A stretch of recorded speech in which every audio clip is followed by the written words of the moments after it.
Speeding and distracted driving can also lead to deadly wrecks. AAA Carolina says the number of motorcycle deaths in our state went up the past 2 years and believes distracted driving is to blame. WFMY News 2's Tahisha Moyes is digging deeper into the numbers.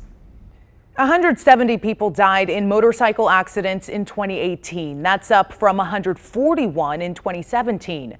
AAA says if the trend continues, 2019 could set a new record.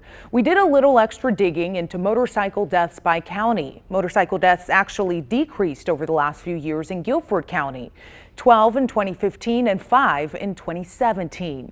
It's a little more mixed though in Alamance and Forsyth. Both counties saw an increase from 2015 to 2016, but saw a decrease the following year.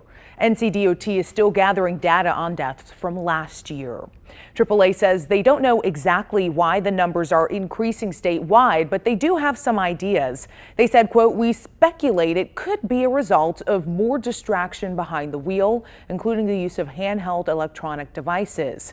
Another reason is simply overlooking smaller motorcycles in side view mirrors. An unchecked move into a new lane can be minor for car to car, but car to bike can be deadly."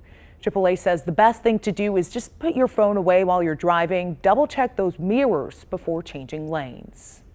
Tahisha, thank you. It's not just drivers who should be careful. Motorcycle riders need to be cautious as well. It's simple reminders, but they can be forgotten easily. AAA recommends riders leave lights on at dusk, obviously at night, and during rainy weather. And after they use their mirrors to change lanes, they suggest also quickly turning their heads to make sure no cars are in their way.